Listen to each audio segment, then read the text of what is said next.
do you think, if any, that LGBT voters as a group had on your election?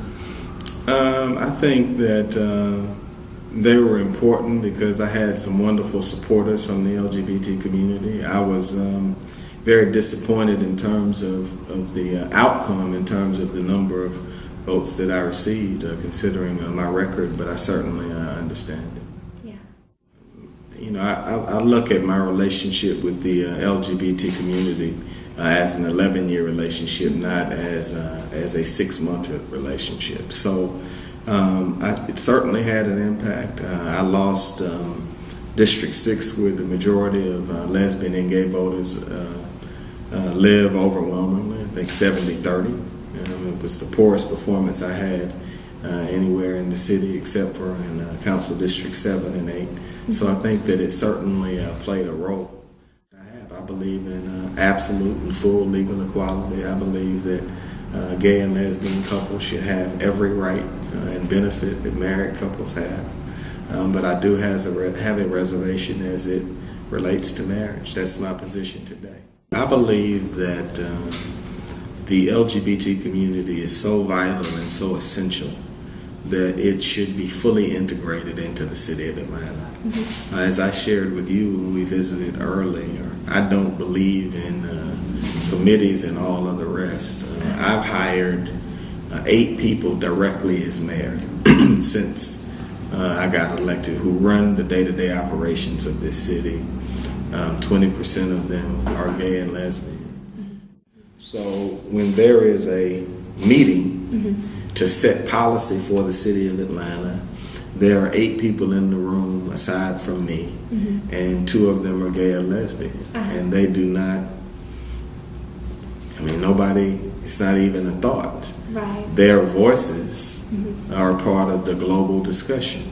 Despite the challenges that I've had with the press and electorally with the LGBT community, I continue to stay engaged. I am going to certainly add another liaison to the LGBT community. So there would be 2? Yeah, there will be a minimum of 2. Would those be full-time, 2 full-time positions? Yes. Great. We're also going to, once again, I believe in this approach of full integration.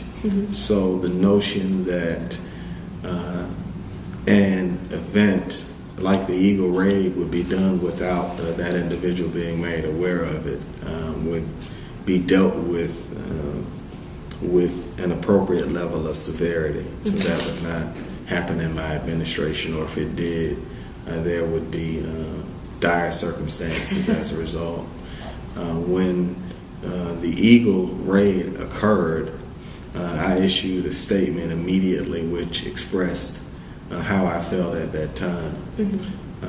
And I believe, and as I said, I will live it. Nothing like that will occur while I'm mayor. What specific steps can you take to ensure that that doesn't happen again in the future? Full integration of the command staff and a clear message with the command staff that gay and lesbian and bisexual and transgender people are to be treated equally in this city. You know, I just really believe that you can show people better than you can tell them.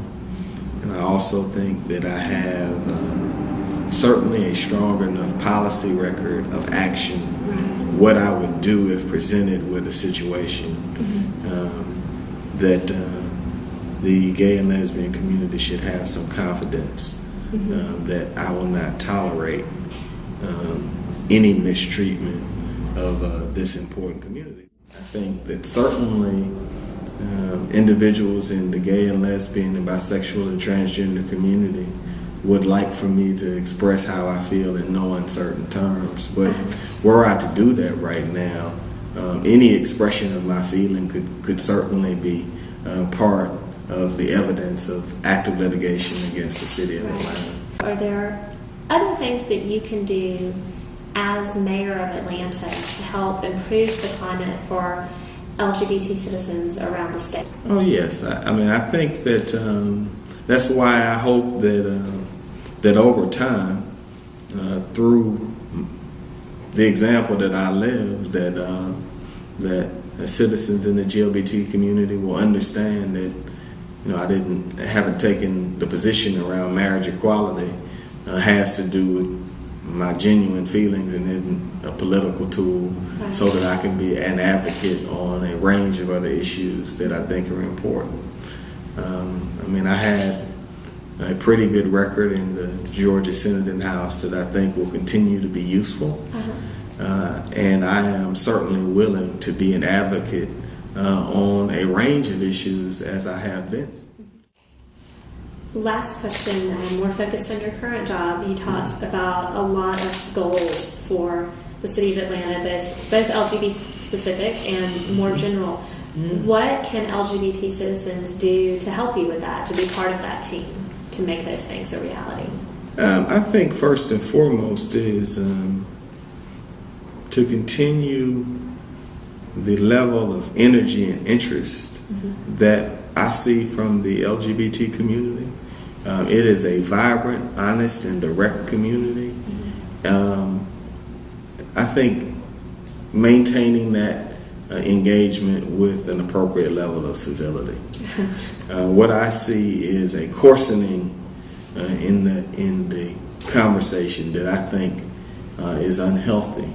But I think the comments and feedback and energy is something that the city needs and embraces.